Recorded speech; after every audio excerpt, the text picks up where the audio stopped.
Yes, good morning. Today we are going to see something about the verb. It's a third part of speech. Third part of speech. ஏற்கனவே நம்ம சொல்லியிருக்கோம் parts of ஸ்பீச்சில் 3 பார்த்துருக்கோம், 2 பார்த்துருக்கோம், நவுனும் pronoun பார்த்துருக்கோம். இப்போது verb பார்க்கணும். Verb வந்து it is a very big subject. We shall see one by one. ஒவ்வொன்றா பார்க்கணும். வேர்புன்னா என்ன? ஒரு சென்டென்ஸில் வேர்புங்கிறது எதை குறிக்கிறது? இதில் you see a sentence I have given here. We eat rice. நம்மெல்லாம் அரிசி சாப்பிடுவோம். We eat rice. இதில் சப்ஜெக்ட் எது நமக்கு ஏற்கனவே சொல்லியிருக்கோம். we இந்த காரியத்தை யார் செய்கிறாங்களோ அவங்க தான் சப்ஜெக்ட். சரி, அவங்க என்ன செய்கிறாங்க அப்படின்னு சொல்கிறது வேறு. சப்ஜெக்ட் என்ன செய்யுது அப்படின்ட்டு சொல்லக்கூடிய வார்த்தை என்னது? இந்த இடத்துல ஈட். வீங்கிற சப்ஜெக்ட் ஈட்டுங்கிற செயலை செய்கிறது. இது ஒரு action word. What is a வேர்ப்னு கேட்டால் சிம்பிளாக சொல்லிடலாம். It is an action word. ஒரு செயலை குறிக்கக்கூடிய சொல். ஒரு வாக்கியத்திலே செயலை குறிக்கக்கூடிய சொல். இந்த சொல் இல்லைனாக்கா அந்த வாக்கியத்துக்கு பொருள் இல்லாமல் ஒரு கம்ப்ளீட் மீனிங் இருக்காது. வெறும் வி ரைஸ்னா என்ன அர்த்தம்? ஒன்று இருக்காது. இப்போ ஈட் போட்டதுனால வி ஈட் ரைஸ், நாம் அரிசி சாப்பிடுகிறோம். It is an action. So ஒரு சென்டென்ஸில் ஒரு முக்கியமான வார்த்தையாக கருதப்படக்கூடிய அந்த வேர்ப், அந்த வினைச்சொல் இல்லைன்னு சொன்னால் அந்த சென்டென்ஸினுடைய அர்த்தம் முழுமை பெறாது. So it completes a sentence. Without verb, there is no sentence, meaningful sentence. So what is a verb? The verb shows an action in a sentence. It conveys an action in a sentence. அது மட்டுமல்ல, அடுத்த sentence பாருங்க. She grows flower plants in the garden வச்சுக்கலாம். She grows அப்படிங்கிற வினைச்சொல் verb எதை குறிக்கிறது? அவள் செய்யக்கூடிய செயலை குறிக்கக்கூடியது. The subject செய்யக்கூடிய செயலை குறிக்கக்கூடியது. What she is doing? She is growing plants. அதுக்கு she grows plants ன்னு simple present tense சொல்லிருக்கோம். She grows what? Yeah, flower plant. Flower plants. வேர் இந்த வேர்னு சொன்னால் இந்த கார்டன் சொல்லலாம் போட்டாலன்னா அதுக்கப்புறம் நம்ம அதை பற்றியெல்லாம் பேசுவோம். ஆப்ஜெக்ட் எல்லாம் அதுக்கு அடுத்தது ஹீ இஸ் இல். இதில் பார், ஹீ இஸ் சப்ஜெக்ட். ஹீங்கிறது ஈஸ் இல், அவன் உடம்பு சரியில்லாமல் இருக்கிறான். ஸ்டேட் ஆஃப் பீயிங், எப்படி இருக்கிறான் அப்படின்னு சொல்றது பற்றியோ வரக்கூடிய சொல்லைத்தான் நாம் வினைச்சொல்னு சொல்கிறோம். அடுத்தது பார், she has a pet dog. He has a pet dog. அவன் ஒரு வளர்ப்பு நாய் வச்சிருக்கான். இந்த ஹேஸ்ங்கிறது எதை குறிக்கிறது? வைத்திருத்தல், பொசசிவ்னஸை குறிக்கிறது. அப்போ இந்த வேர்ப் எல்லாம் எதை குறிக்குது அப்படின்னு சொன்னா shows conveying an action. This is an action. ஒரு ஆக்ஷனை குறிக்குது. action in the sentence. And action, இந்த ஆக்ஷனை பண்ணுறது யாருன்னா சப்ஜெக்ட். அடுத்தது ரெண்டாவது பார், she grows flower plants. அவ ஒரு பூச்செடி வளர்க்குறா வீட்டில் அப்படிங்கிறது. இட் இஸ் அன் ஈவெண்ட் அல்லது அக்கரன்ஸ். ஈவெண்ட் ஆர் அக்கரன்ஸ்ன்னு சொல்லுவாங்க. ஒரு நிகழ்வு. ஒரு நிகழ்வை பற்றி சொல்லக்கூடிய சொல்லும் ஒரு சென்டென்ஸில் வெர்பை தான் குறிக்கும். Number 3, he is ill. அவள் எப்படி இருக்கிறாள்? அவள் உடம்பு சரியில்லாமல் இருக்கிறாள். இல் இது state of being. State of being, அவள் எப்படி இருக்கிறாள் தன்மையை, நிலையை குறிக்கக்கூடிய சொல் இஸ். இது ஒரு வினைச்சொல் தான். அது என்ன வினைச்சொல்லுங்கிறது அப்புறம் பார்ப்போம். அடுத்தது இது வந்து ஸ்டேட் ஆஃப் பீயிங். மூணாவது ஸ்டேட் ஆஃப் பீயிங். ஸ்டேட்னு வச்சுருங்க. Number 4 is he has a pet dog. It is possession. அதாவது ஒரு நாயை வைத்திருக்கிறோம், அதாவது பொசஷன் பேர், வைத்திருத்தல்.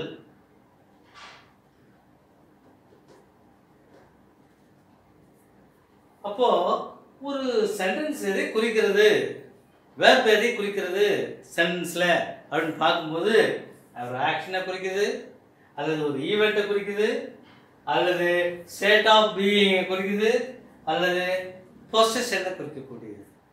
இந்த மாதிரி குறிக்கக்கூடிய சொற்கள் எல்லாம் வினை சொற்கள். ஒரு வாக்கியத்தில் வினை சொற்கள் என்று சொல்கிறோம். வினை சொற்கள் இல்லாமல் no complete meaning in a sentence. இதில் கொடுத்துக்கோங்க. It explains what the subject of the sentence is doing. The subject we, she, he. இந்த சப்ஜெக்ட் என்ன செய்யுது அப்படின்னு சொல்லக்கூடிய வார்த்தைக்கு verb என்று பெயர். அதான் இங்க சொல்றேன். It explains what the subject of the sentence doing.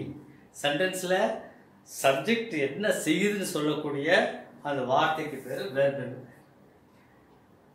Every sentence requires a verb. ஏற்கனவே சொல்லிருக்கோம். ஒவ்வொரு சென்டென்ஸ்லயும் verb கட்டாயம் இருக்கணும். It is a must.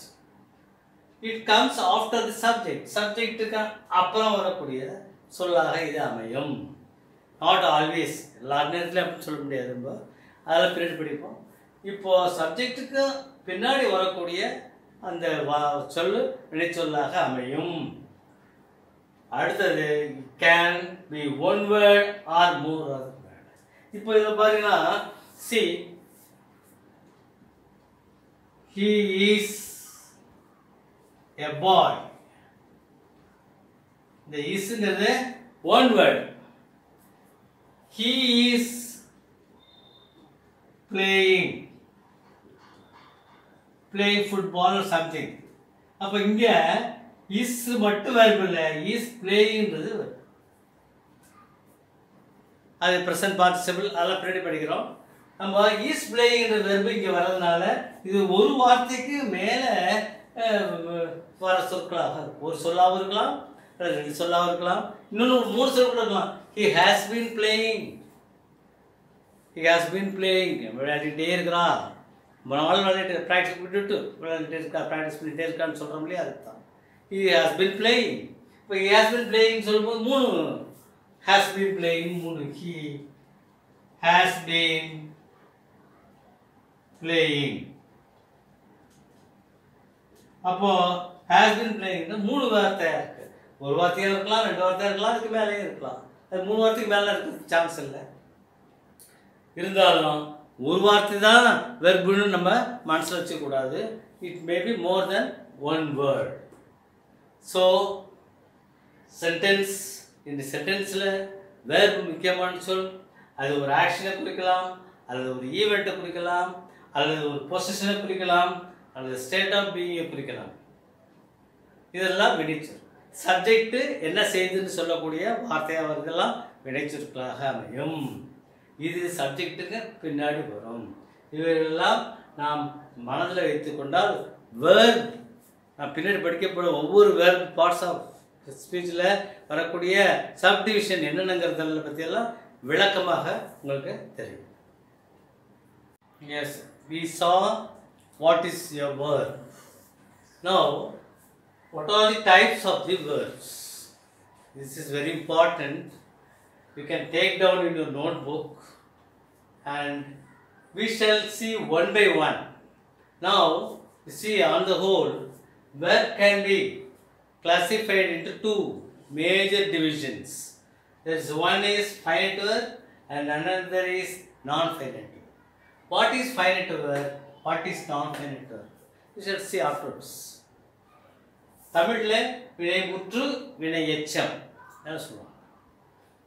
இந்த ஃபைனைட் வெர்பை 4 வகைகளாக பிரிக்கலாம்.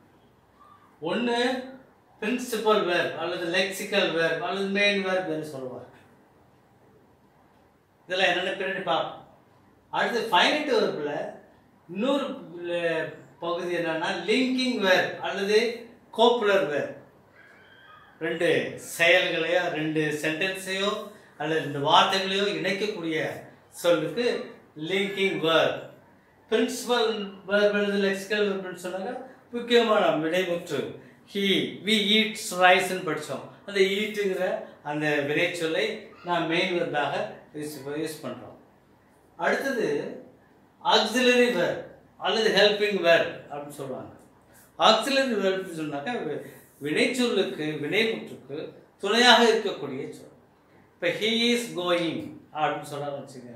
அந்த கோயிங்ன்ற வார்த்தைக்கு முக்கியமாக இருக்கக்கூடிய ஒரு அதுக்கு முன்னாடி வரக்கூடிய வார்த்தை ஈஸ். அந்த ஈஸ்ங்கிறது ஆக்சிலரி வெர்ப்.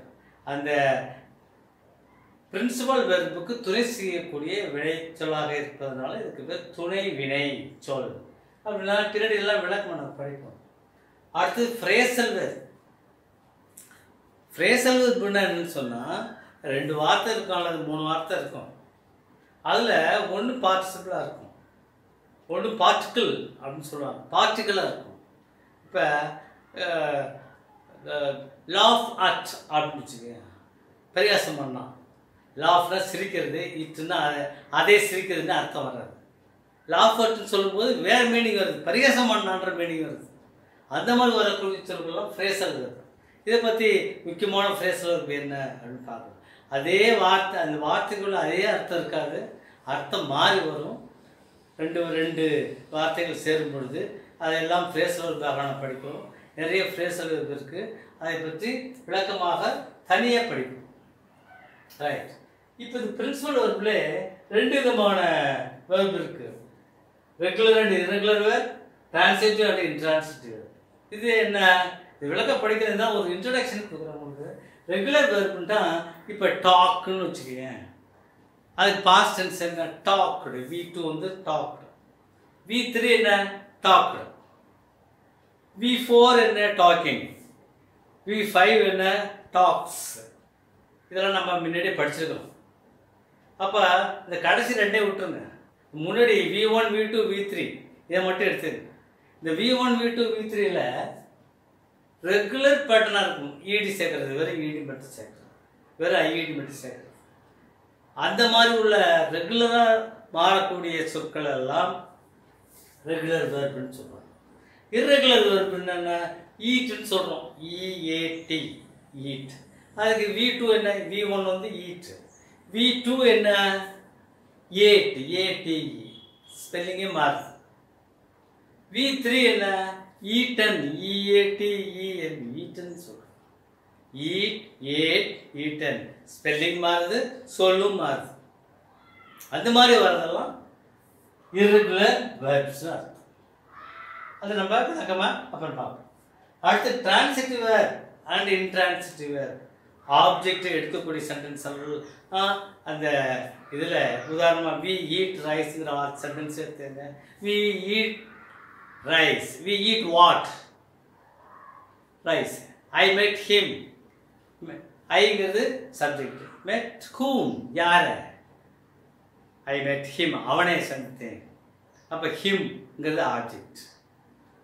அப்போ ஆப்ஜெக்ட் வரக்கூடிய சொற்கள் எல்லாம் transitive verb. Whenever the verb takes objects, they are transitive sentence. சில சென்டென்ஸ் வந்து ஆப்ஜெக்ட் எடுத்துக்காது. For example, he sleeps every day, every night. அப்படி ஸ்லீப்ஸுங்கிறது ஆப்ஜெக்ட் என்ன இல்லைங்க. he sleeps every night, every nightங்கிறது ஆப்ஜெக்ட் இல்லை.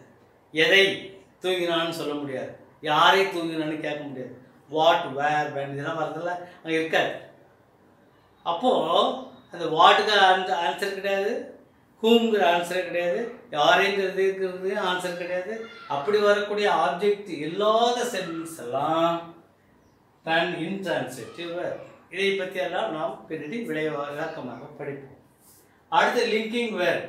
ஏற்கனவே வேண்டி சொன்னேன், he and she are playing.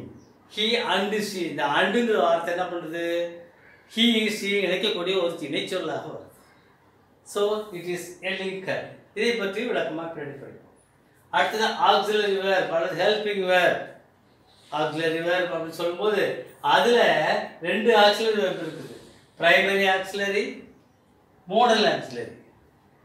Primary ஆக்சிலரிங்கிறது என்னது? Be verb, do verb, have verb. Be வெர்புன்னா என்ன? உங்களுக்கு எனக்கு தெரியும், இஸ், வாஸ், ஆர், வேர், அதான் பி வெர்ப்ஸ். அடுத்து do verb, do, does, did, இதெல்லாம் வந்து டூ வெர்ப். அடுத்து ஹேவ், ஹேவ், ஹேஸ், ஹேட், இதெல்லாம் ஹேவ் வெர்ப். இதெல்லாம் பிரைமரி ஆக்சிலரிஸ். அடுத்தது மோடல் ஆக்சிலரிஸ். நம்மளுக்கு ஏற்கனவே நம்ம படிச்சிருக்கிறோம். சில வார்த்தைகள் வந்து மூடு, நம்மளுடைய மனப்பான்மையை வெளிப்படுத்தக்கூடிய சொல்லாக அமைக்கக்கூடிய வார்த்தைகள் இருக்கு. அவைகளெல்லாம் மோடல் ஆக்சிலரிஸ்ன்னு பேர். இப்போ யூ மஸ்ட் கோ, நீ கட்டாயம் போகணும். அந்த மஸ்ட்டுங்கிறது எதை குறிக்குது? அது ஒரு ஹெல்பிங் வேர்ப், அது ஒரு ஆக்சிலரி வேர்ப். அந்த ஆக்சிலரி வேர்ப்புங்கிறது கட்டாயம் போகணுங்கிற ஒரு ஆப்ளிகேஷன், இந்த மூடு குறிக்குது. மே கைமின், இந்த மேன்னு சொல்கிறோம். மே கைமின், நான் உள்ளே வரட்டுமா? ஆஸ்கிங் பர்மிஷன், அந்த ஆஸ்கிங் பர்மிஷனுக்கு உரிய வார்த்தைகள்ங்கிறது மே. இப்போ மேங்கிறது மாடல் வேர்ப். அப்போது ஆக்சிலரி வேர்ப்பில் பிரைமரி அண்ட் மாடல் வேர்ப் இது இருக்குது. இதை பற்றியெல்லாம் ஒவ்வொன்றும் தனித்தனியான டாபிக் இருக்குது, அதை நம்ம விளக்கமாக சொல்கிறோம். இப்போ ஒரு இன்ட்ரோடக்ஷன் பண்ணுறோம். அடுத்து கம் டு தி நான் ஃபைனைட் வேர்ப். இது ஃபைனைட் வேர்ப்னா முற்று, வினை முற்று. இது வினை எச்சம். அந்த வார்த்தையை தனியாக எடுத்தாக்க முழு பொருளை கொடுக்காது, ஆனால் இது தனியாக எடுத்தால் முழு பொருளை கொடுக்கும். கம்னு வச்சுக்கோங்க. கம்னுங்க பிரின்சிபல் வெர்பில் என்ன ஆகுது? ஃபைனைட் வெர்பில் வா அப்படின்னு அர்த்தம். கோ அர்த்தம், வென்ட் சென்றான் அர்த்தம். ஆனால் இங்கே அப்படி வராது. கோயிங் அப்படின்னு வச்சுக்கோங்க, போய்கொண்டு அப்படிதான் இருக்க வேண்டிய. போய்கொண்டு என்ன பண்ணான்? போய்கொண்டு இருந்தானா, போய்கொண்டு கீழே விழுந்தானா, அது நமக்கு தெரியாது. So the verb does not complete in its meaning, so it is called non-finite verb. அதிலே infinitive, infinitive-னா உங்களுக்கு தெரியும். to go, to come, to sit. I want to go, நான் போவதற்கு விரும்புகிறேன். அங்கே வாண்ட்ங்கிறது வெர்பு இருக்கு, டு கோங்கிறது இன்ஃபினிட்டிவ், போவதற்கு, வருவதற்கு, இருப்பதற்கு, இதெல்லாம் இன்ஃபினிட்டிவ். ஜெரண்ட் என்னன்னாக்க ஒரு வெர்பில் ஐஎன்ஜி ஃபார்ம் வரக்கூடியது. அதாவது fourth form of the verb, going, coming, sitting அப்படி இருக்கு இல்லையா? அந்த வார்த்தைகள் நவுனாக, பெயர் சொல்லாக பயன்படுத்தப்பட்டால் அதுக்கு பேர் ஜெரண்ட். ஒரு உதாரணம் சொல்றேனே, வாக்கிங், இது வந்து fourth form of the verb, V4. வாக்கிங்கிறது V4. Walking is a good exercise. வாக்கிங் என்பது ஒரு நல்ல எக்ஸசைஸு, உடற்பயிற்சி. இப்போ வாக்கிங்கிறது இந்த இடத்துல என்ன யூஸ் பண்ணுறது? ஒரு சப்ஜெக்டாக யூஸ் பண்ணுறோம், ஒரு பெயர்ச்சொல்லாக யூஸ் பண்ணுறோம். அப்போது பெயர்ச்சொல்லாக யூஸ் பண்ணக்கூடிய ஐஎன்ஜி வரக்கூடிய வெர்ப் ஃபார்மில் வரக்கூடிய வார்த்தைகள் எல்லாம் ஜெரண்ட்னு பேர். ஜெரண்டை பற்றி தனியாக ஒரு பெரிய டாப்பிக்கே இருக்குது, அப்புறம் படிப்போம்.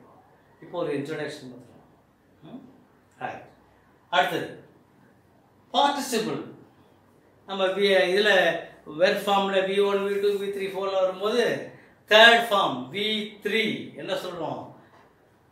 பாஸ்ட் பார்ட்டிசிபிள் சொல்கிறோம். Go, went, gone. இந்த கான்ங்கிறது என்னது? Past participle. அதுக்கு முன்னாடி கோயிங், அதுக்கப்புறம் கோயிங்னு போடுறோம், அது வந்து present participle. Going, coming, ING வரக்கூடிய வார்த்தைகள்லாம் ப்ரெசன்ட் பார்ட்டிசிபிள். V3 வரக்கூடியதெல்லாம் past participle. Go, went, gone. கான்ங்கிறது பாஸ்ட் பார்ட்டிசிபிள், கோயிங்ன்றது ப்ரெசன்ட் பார்ட்டிசிபிள்.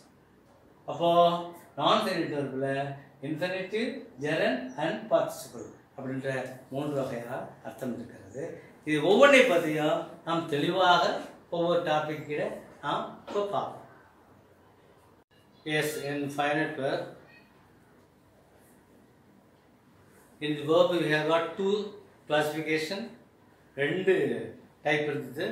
ஒன்று finite verb, இன்னொன்று வந்து நான் ஃபைனைட் verb. நான் ஃபைனைட் verb பற்றி அப்புறம் படிப்போம். ஃபைனைட் வெர்பில் ஒன்று ஒன்றா பார்ப்போம். ஃபைனைட் வெர்ப்னா என்ன அப்படின்னா, ஒரு சென்டென்ஸில் இருக்கக்கூடிய மெயின் வேர்ப் எதுவோ அது ஃபைனைட் வேர்ப்னு சொல்கிறோம். For example, I play cricket every day. இதில் எது finite verb? Play. I play. What I am playing? I am playing cricket every day. That is adverb. அப்புறம் அப்போ ஒரு வாக்கியத்தில் இருக்கக்கூடிய மெயின் வெர்ப் எதுவோ, சப்ஜெக்ட் என்னன்னு சொல்லுதோ, என்ன வேலை செய்யுதோ அதை சொல்லுதோ, அதை மெயின் வெர்ப்னு சொல்கிறோம். அதாவது ஃபைனைட் வெர்ப்னு சொல்கிறோம். அது ஃப்ரேஸ்லேயும் இருக்கலாம், சென்டென்ஸ்லேயும் இருக்கலாம். ஃப்ரேஸ், சென்டென்ஸு, கிளாஸ் எல்லாம் அப்புறம் பார்ப்போம். ஒரு வாக்கியத்தில் முக்கியமான கருப்பொருளாக இருக்கக்கூடிய சொல் இந்த ஃபைனைட் வெர்ப். இந்த ஃபைனைட் வெர்ப் எப்படி கண்டுபிடிக்கிறது அப்படின்னு சொன்னால், it changes its forms according to the tense. டென்ஸுக்கு தகுந்தா போல தன்னை கான்ஜுகேட் பண்ணிக்கும், தன்னை மாற்றிக்கொள்ளும். ப்ரெசன்ட் டென்ஸுக்கு ஒரு வெர்பு, அதே வெர்பு தான். V1, V2, V3 படிக்கிறோம் இல்லையா, V4 படிக்கிறோம் இல்லையா, அதே வெர்பு தான் தன்னுடைய தன்மையை அந்தந்த டென்ஸுக்கு தகுந்தப்பல மாற்றிடும். ப்ரெசன்ட் டென்ஸுக்கு ஒன்று இருக்கும், பாஸ்ட் டென்ஸுக்கு ஒன்று இருக்கும், ஃபியூச்சர் டென்ஸுக்கு ஒன்று இருக்கும். இப்போ உதாரணத்துக்கு சொல்கிறேன், ஐ play cricket every day.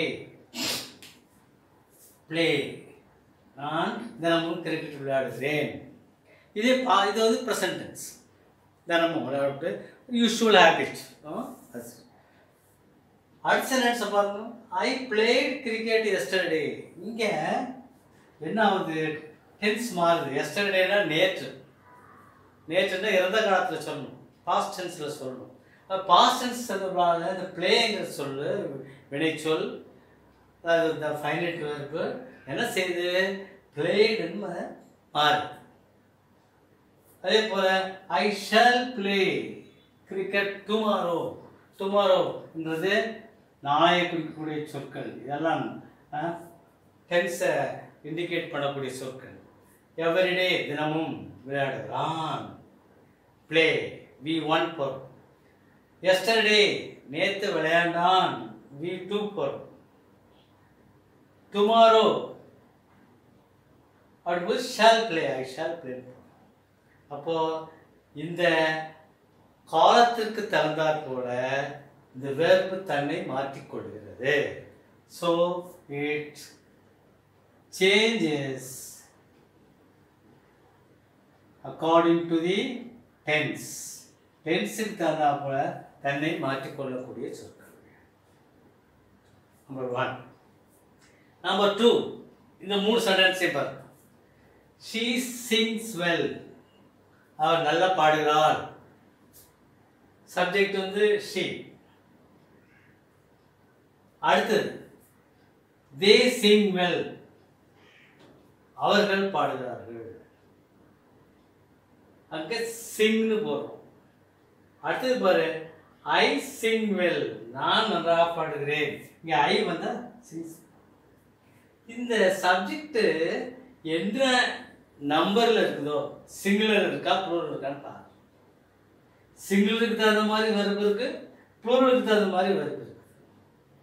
So சிங்குலர்ல வெர்பில் S சேர்க்கிறோம், இங்கே வெர்பில் எஸ் சேர்க்கறது இல்லை. இங்கே ஃபர்ஸ்ட் பர்சன்ல வெர்பில் எஸ் சேர்க்கறது இல்லை. அப்போ according to the number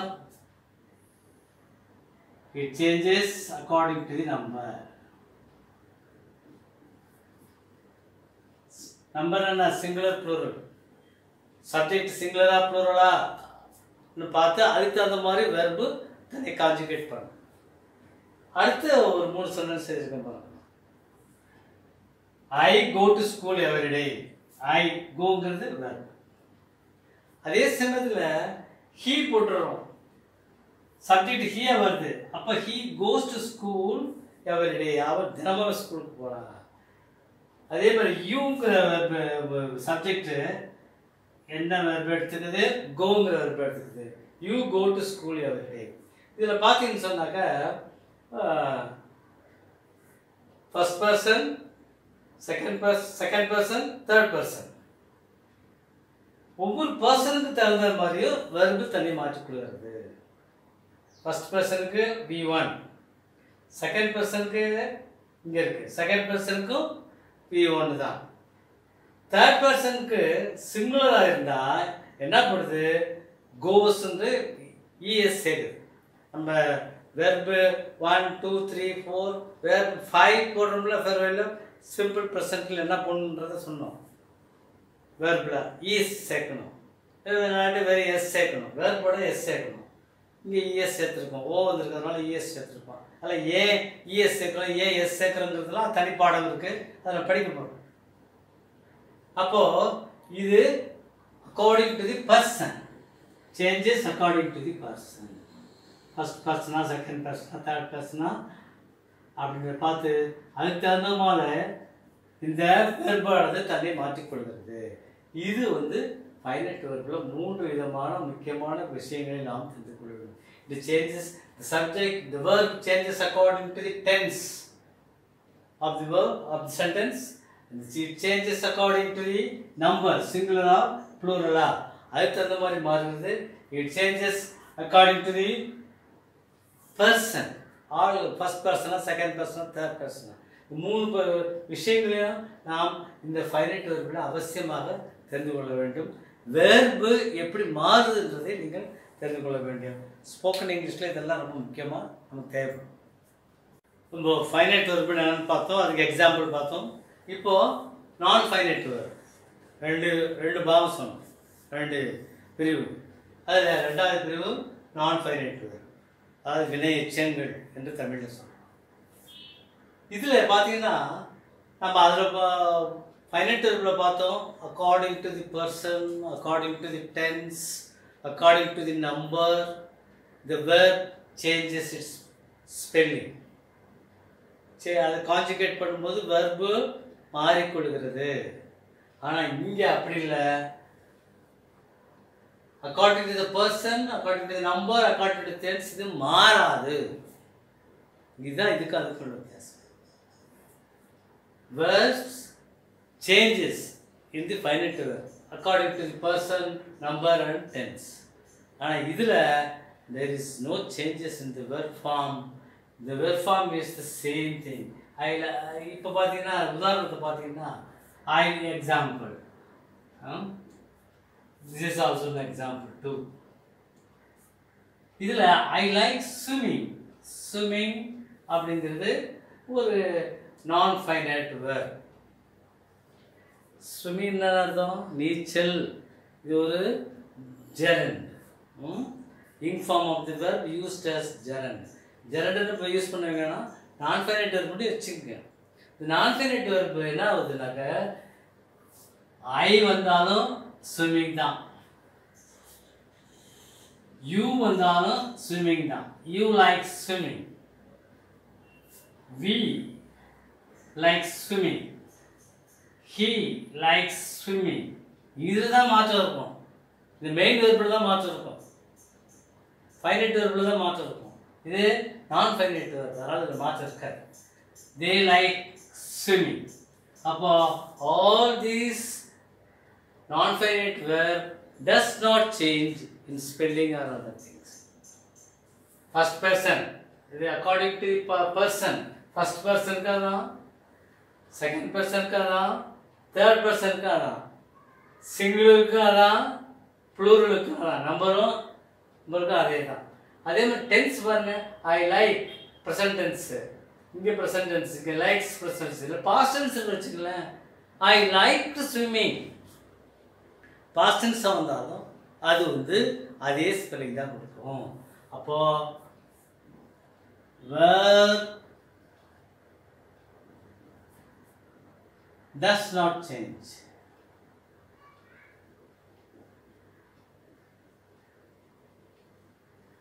According to what? Person, number and tense of the sentence. இது ஒரு வரையறை, definition for non-finite verb. The verb won't change according to the person, number or tense. Here you come to the next thing. Walking is a good exercise. இது எப்படி எல்லாம் இந்த நான் finite verb use ஆகுது அப்படிங்கிறத இங்கே கொடுத்துருக்கேன். இட் ஆக்ட்ஸ் அஸ் நவுனா அது யூஸ் பண்ணப்படும். அட்ஜெக்டிவாக யூஸ் பண்ணலாம், அட்வர்பாக யூஸ் பண்ணலாம். இந்த அட்ஜெக்டிவ் அட்வர்பெல்லாம் என்ன சார் அடுத்த கிளாஸில் படிக்க போகிறோம். இருந்தாலும் இப்போ தெரிஞ்சு வச்சு ஒரு இன்ட்ரோடக்ஷன் தெரிஞ்சு வச்சு. முதல் சென்டென்ஸ் பார், walking is a good exercise. வாக்கிங்கிறது நான் ஃபைனைட் வெர்ப். இது இந்த இடத்துல ஜெரண்டாவை யூஸ் பண்ணுறாங்க. Ing form of the verb used as subject or noun is called gerund. இங்கே ing form of the verb வாக்ன்றதோட ing சேர்த்துருக்கோம். இது இங்கே சப்ஜெக்டாக பயன்படுது. அல்லது இந்த இடத்துல இதுக்கு என்ன பேர், ஜெரண்ட் வெர்பு சப்ஜெக்டாக யூஸ் பண்ணுது. அதனால இது noun form of the verb here. Subject வந்து இப்போ நவுனாக தானே இருக்கும், பெயர்ச்சொல். எழுவாய் எப்பொழுது பெயர்ச்சொல்லாக இருக்கும். அது போல் இங்கே எழுவாயாக இது பயன்படுகிறது. எனவே it is a subject, it is used as noun. இது நவுன் ஃபார்ம். அடுத்த சென்டென்ஸ் அப்பா, my grandfather uses a moving chair. My grandfather is using a moving chair. எங்கள் அப்பா, எங்கள் கிராண்ட்ஃபாதர் வந்து தாத்தா வந்து சேர் மூவிங் சேரில் தான் போகிறாரு, அவரால் நடக்க முடியல அப்படின்னு சொல்கிறோம். அப்போது இந்த இடத்துல இது எதை யூஸ் பண்ணுதுன்னா, இந்த சேர் டிஸ்கிரைப் பண்ணுது.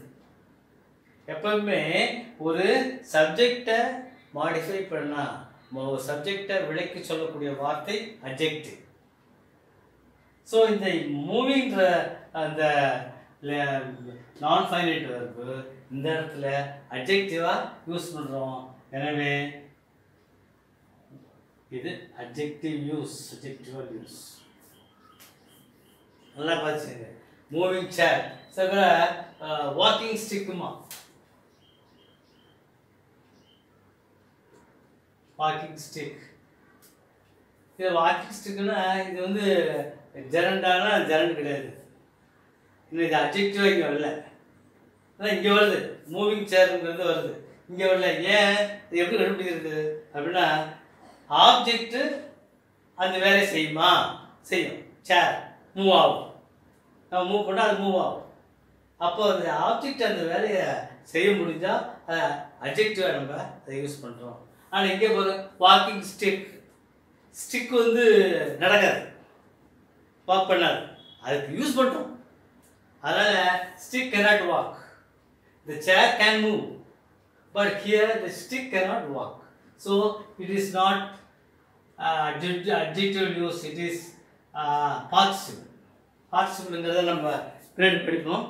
இது it is not an adjective use. இது வந்து ஜெரண்ட் இல்லைன்றது மட்டும் தெரிஞ்சு வச்சுங்க. இது பார்ட்டிசிபிள். இது ஜெரண்டுக்கு பார்ட்டிசிபிள் வித்தியாசம் தான். Right here, my grandfather uses a moving chair. அப்போ மூவிங்கிறத அட்ஜெக்டிவாக அதை யூஸ் பண்ணுறோம். இங்கே பாரு, the table is broken. brokenங்கிறது உடஞ்சி போச்சு, பார்ட்டிசிபிள். தேர்ட் பர்சன் இதில் நம்ம படிக்கும்போது நம்ம பாஸ்ட் பார்ட்டிசிபிள் படிக்கிறோம். V1, V2, V3 படிக்கிறோம் இல்லையா, அந்த V3 தான் அது பாஸ்ட் பார்ட்டிசிபிளாக இது யூஸ் ஆகுது. இந்த இடத்துல இது என்னது, adverb. It is an adverb. He is well, வெல்ங்கிறது அட்வர்ப், புரோக்கன்ங்கிறது அட்வர்ப். அப்போது இது அட்வர்பாகவும் இது யூஸ் ஆகும். அப்போ நான் ஃபைனைட் வெர்பு அப்படின்னா என்னென்னா, it won't be affected by any person, number or tense. It acts as a noun, as an adjective, as an adverb. இது ஒவ்வொன்றை பற்றி தனித்தனி நம்ம பிரிக்கலாம். கைண்ட்ஸ் ஆஃப் ஃபைனைட் வெர்பில் நம்ம பார்க்கக்கூடியது main verb. Otherwise it's called principal verb அல்லது லெக்சிக்கல் வெர்ப், எது வேணாலும் நம்ம சொல்லலாம். இது என்ன செய்கிறது, ஒரு சென்டென்ஸில் ஒரு இன்ஃபர்மேஷனை நமக்கு கொடுக்குது. இட் ப்ரொவைட் சம் இன்ஃபர்மேஷன், ஒரு செய்தியை சொல்லுகிறது. அடுத்தது என்ன சொல்கிறதுனாக்க, ஒரு ஆக்ஷன் என்ன வேலை செய்கிறதுன்றத அங்கே குறிப்பிட்டு காமிக்கிறது. It provides to express an action. ஒரு வேலையை குறிக்கக்கூடிய சொல்லாகவும் இந்த பிரின்சிபல் வேர்ப் அல்லது மெயின் வேர்ப் அமைகிறது. மூணாவது, it is function as a main verb in a class. கிளாஸ்னா என்ன, மெயின் கிளாஸ்னா என்ன, சபார்டினேட் கிளாஸ்னா என்ன சொல்லி கொடுத்துருக்கோம் உங்களுக்கு. சப்ஜெக்டிவ் வெர்பு இருந்தால் அது கிளாஸு, சப்ஜெக்டிவ் வெர்பு இருந்து முற்று பெற்ற பொருளை கொடுத்தால் அது மெயின் கிளாஸு, முற்று பெற்ற பொருளை தரவில்லை என்று சொன்னால் அது சபார்டினேட் கிளாஸ். அப்போ சபார்டினேட் கிளாஸில் மெயின் வெர்பாக இது யூஸ் பண்ணுவோம், சபார்டினேட் கிளாஸ்லேயும் மெயின் வெர்பாக யூஸ் பண்ணுவோம். ஏன்னா ஏற்கனவே நம்ம சொல்லியிருக்கிறோம் சபார்டினேட் கிளாஸில் சப்ஜெக்ட் இருக்கணும் வெர்ப் இருக்கணும்னு சொல்கிறோம். ஆனால் முற்று பெற்ற பொருளை தராது அப்படின்னு சொல்லியிருக்கிறோம். அந்த தராதுன்ற அந்த வாக்கியத்தினுடைய பகுதியான சபார்டினேட் கிளாஸில் மெயின் வெர்பாக இது யூஸ் ஆகும். உதாரணத்துக்கு பாருங்க, my father presented me a watch. இதில் ஃபைனட் வெர்ப் எது, மெயின் வெர்ப் எது, ப்ரெசன்டட் மை ஃபாதர். மை ஃபாதர்ங்கிறது சப்ஜெக்ட், ப்ரெசன்டட்ங்கிறது வெர்ப், மெயின் வெர்ப். இது என்ன செய்யுது, ஒரு இன்ஃபர்மேஷன் கொடுக்குது. ப்ரெசன்டட் மீ எ வாட்ச், எனக்கு ஒரு வாட்ச் கொடுத்தாருங்கிற ஒரு தகவலை சொல்லுகிறது. இதுக்கு பேர் information. It provides some information. Information plural என்ன, இன்ஃபர்மேஷன் தான், இன்ஃபர்மேஷன் சொல்லக்கூடாது. அடுத்து பேட்ஸ்மேன் ஹிட்ஸ் த பால். இதில் பார்த்தீங்கன்னா ஹிட்ஸ்ங்கிறது வேர்ப், மெயின் வேர்ப் அதாவது பிரின்சிபல் வேர்ப். இது ஒரு ஆக்ஷனை குறிக்குது. பேட்ஸ்மேன் என்ன செய்யறான், கிரிக்கெட்டில் பந்து வந்தோன்னா he hits the ball. It shows an action, it expresses an action, ஒரு செயலை குறிக்கக்கூடியது. அப்போது இது ஆக்ஷன் எக்ஸ்பிரஸ் பண்ணக்கூடிய சொல்லாக பயன்படுகிறது. அடுத்த சென்டென்ஸை பாருங்க, when the train arrived he got into it. Train வந்த உடனே அவன் ட்ரெயினுக்குள்ளே போய் உட்காந்துட்டான் அப்படின்னு சொல்கிறான். இதில் when the train arrived, arrivedங்கிறது ஒரு verb. அடுத்தது he got into it, gotங்கிறது another verb. இதில் பார்த்தீங்கன்னு சொன்னாக்க இதுவும் மெயின் verb தான், இதுவும் மெயின் verb தான். இதுக்கு when the train arrived அப்படிங்கிறது ஒரு பார்ட் ஆஃப் தி சென்டென்ஸ், ஒரு பகுதி. he got into itங்கிறது another part. இதில் சப்ஜெக்ட் இருக்குது, ட்ரெயின்ங்கிறது சப்ஜெக்ட் இருக்குது, அரைவ்டுங்கிறது வெர்ப். இங்கே ஹீங்கிறது சப்ஜெக்ட், காட்டுங்கிறது வெர்ப். இது ரெண்டுக்கும் உள்ள வித்தியாசம் என்ன, இந்த பாட்டுக்கு அந்த பாட்டுக்கு உள்ள வித்தியாசம் தான், ஒரே ஒரு வித்தியாசம் தான். இதுலேயே சப்ஜெக்ட் இருக்குது, வெர்ப் இருக்குது, அதுலேயே சப்ஜெக்ட் இருக்குது, வெர்ப் இருக்குது. சப்ஜெக்டும் வெர்பும் இருந்தால் அதுக்கு பேர் கிளாஸ்ன்னு பேர். நல்ல ஞாபகம். இது ஒரு கிளாஸு, இது ஒரு கிளாஸ். இப்போ என்ன வித்தியாசம் ரெண்டுக்கும், இந்த கிளாஸ்ல அந்த அர்த்தம் முற்றுமை பெறவில்லை, முழுமை பெறாத அர்த்தமாக இருக்கிறது. when the train arrived, அந்த ட்ரெயின் வந்த உடனே என்ன நடந்துச்சுன்னு தெரியாது. ஆனால் அடுத்த பகுதியை பாருங்க, he got into it, அவன் உள்ளே போய் உட்கார்ந்து கொண்டான். முழுமையான பொருளை கொடுக்கிறது. இது இல்லாமலே இந்த பகுதி முழுமையான பொருளை கொடுக்கும். முழுமையான பொருளை கொடுக்கக்கூடிய அந்த சப்ஜெக்ட் வரக்கூடிய வாக்கியத்தின் பகுதிக்கு பேரு மெயின் கிளாஸ். முழுமையான பொருள் தராதுன்னா அதுக்கு பேர் சபார்டினேட் கிளாஸ். இது தான் ஒரே வித்தியாசம். மெயின் கிளாஸ்னா என்ன, சப்ஜெக்ட் இருந்தால் கிளாஸு, முற்றுப்பெற்ற பொருளை கொடுத்தா மெயின் கிளாஸு, முற்றுப்பெற்ற பொருள்னா சபார்டினேட் கிளாஸ். இந்த ரெண்டு கிளாஸுக்கும் அது மெயின் வெர்பு மெயின் வெர்பாக யூஸ் ஆகுது. அப்போ இது இந்த இடத்துல function as a main verb.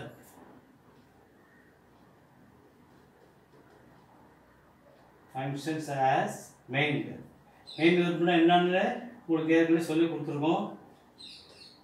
Finite வெர்பில் மெயின் வெர்பு, பிரின்சிபல் வெர்ப் அல்லது லெக்சிக்கல் வெர்ப். பேர் லெக்சிக்கல் வெர்ப்னு சொல்லுவாங்க.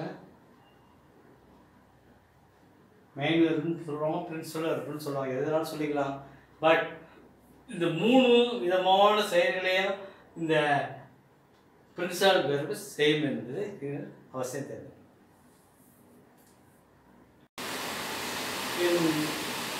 In finite verb, we have got so many divisions.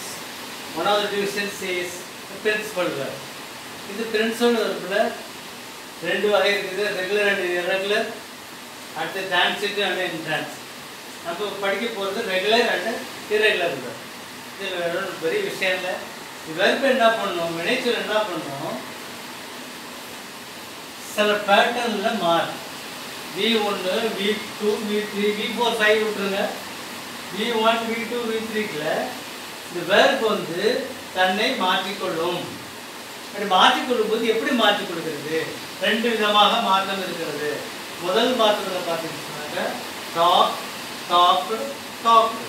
என்ன செய்யுது, இந்த டாக் இந்த மெயின் வெர்ப்லேருந்து ஈடு சேர்க்குது, இங்கே ஈடு சேர்க்குது. ஒரு சிஸ்டமேட்டிக் பேட்டர்ன் இருக்குது. அதே போல் cook, cook, cook, die, die, die, ஈடு சேர்க்கு. இந்த மாதிரி ஒரு சிஸ்டமேட்டிக்காக இருந்துச்சுனாக்க இது பேர் ரெகுலர் வேர். அப்படி இல்லாமல் ஸ்பெல்லிங் கம்ப்ளீட்டாக சேஞ்ச் ஆகிருந்துச்சுனாக்க அது irregular. இதை பாருங்க, கோ, வென், கான், கம்ப்ளீட்டாக மெயினியர் சேஞ்ச் ஆகும். ஈட், ஏட், ஈட்டன், சி, சா, seen. So the spelling is changing here completely. So all these are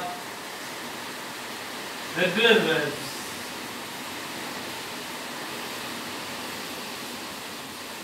Now all these side are irregular.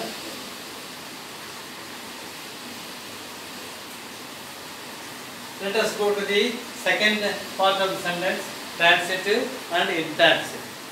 Regular verb la pathina சொன்னாங்க. There are some other types also there.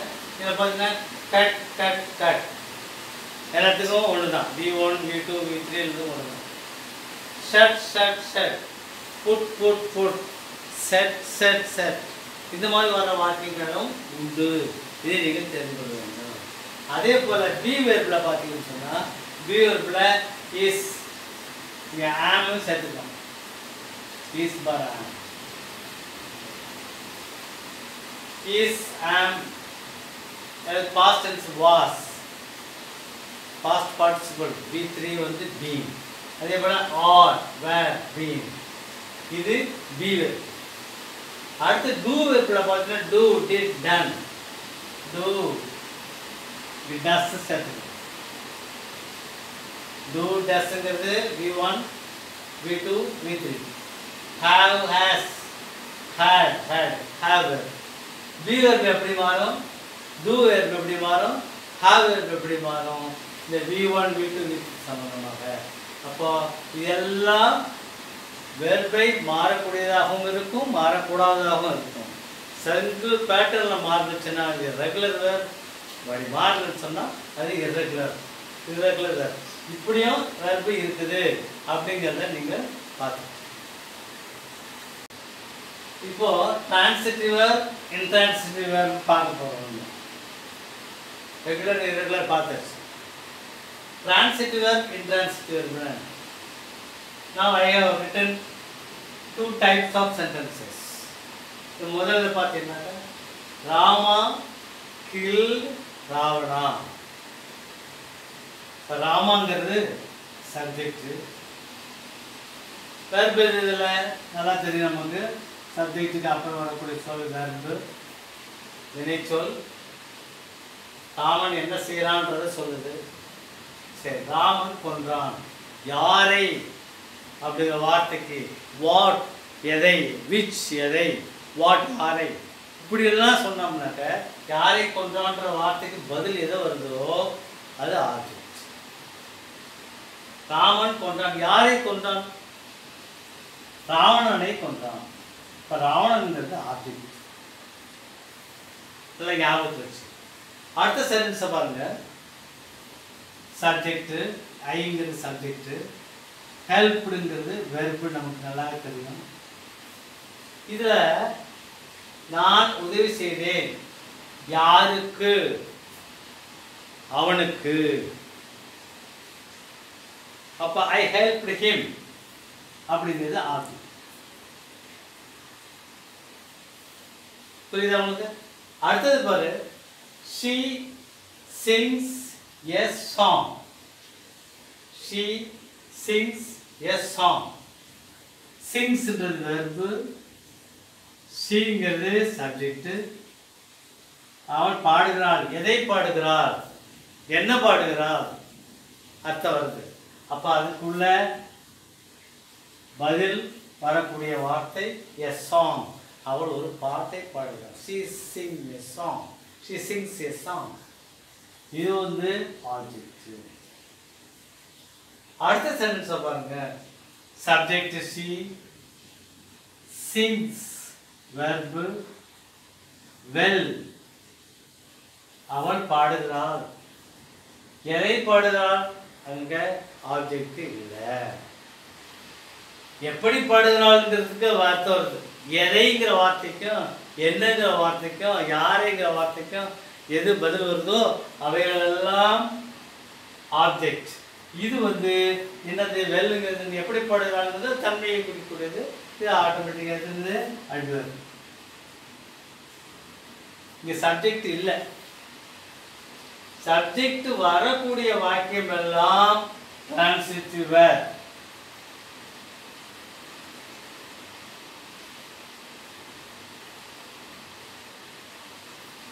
இதெல்லாம் subject வருது. Subject வருது, verb வருது, object வருது.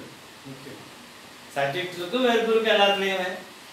Object வரக்கூடிய வாக்கியங்கள் எல்லாம் transitive verb. The verb pass on transfers the idea to the object. It takes the object. Object இல்லாம கம்ப்ளீட் ஆகாது. Rama killed whom?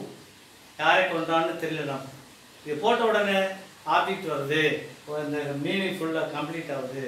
அப்போ ஆப்ஜெக்ட் இல்லாமல் எந்த வாக்கியங்கள் வெற்றி பெறல இல்லையோ அதெல்லாம் இன்ட்ரான்சிட்டிவ் வெர்பை யூஸ் பண்ணணும்.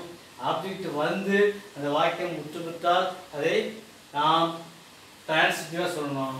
இதை இன்ட்ரான்சிட்டிவ். இன்ட்ரான்சிட்டிவ்க்கு இன்னொன்று சொல்லி பார்க்கணும்னு நான் வரேன். Intransitive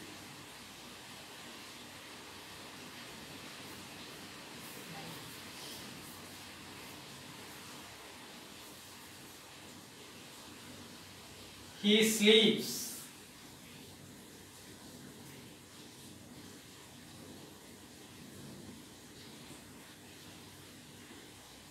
The daytime. இதில் பார்த்தா he sleeps in the daytime.